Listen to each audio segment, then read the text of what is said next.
Hi again, I'm Mike Scott, the film critic at the Times-Picayune in New Orleans. If you go see just one new movie this weekend, this is The One, my weekly video for NOLA.com, where I try to help you sort through all the new offerings at the box office. And after a couple of slow weeks at the box office, Hollywood looks to find its footing again this week with a trio of new releases. There's the family-friendly Dolphin Tale 2, starring Harry Connick Jr. and telling the continuing story of Winter the Dolphin and her human handlers, which is probably the safest bet to win the box office this weekend. All good. There's also the psychological thriller No Good Deed, starring Taraji P. Henson and Idris Elba, which could be the weekend's surprise winner. The film I'm going to recommend, though, is only opening in limited release, so it's not likely to generate the dollars that Dolphin Tale and No Good Deed will, but it's a film well worth seeking out this weekend. It's the crime drama The Drop, a film centered on a Brooklyn bar and its tough but gentle barkeep who gets drawn into a dangerous neighborhood power play involving Chechen gangsters, a violent neighborhood legend, and the bar's former owner. And with a cast that includes Tom Hardy, Noomi Rapace, Matthias Schoenaerts, and in his last major film role, James Gandolfini, it's a veritable acting clinic.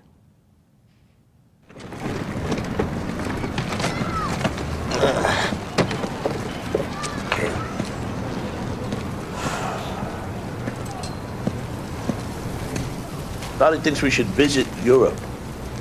What I become? A guy that goes to Europe with his sister. Hops on a tour bus. The camera on my neck like a jerk off.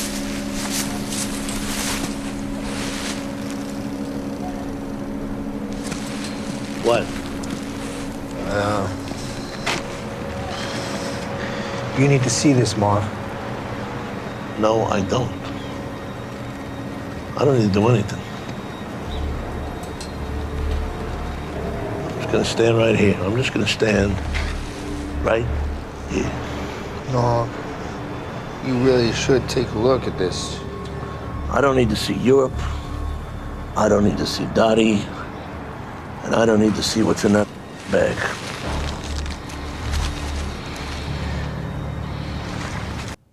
That's Hardy and Gandolfini there, and the contents of a mystery bag that are fairly significant to director Michael R. Roscom's film.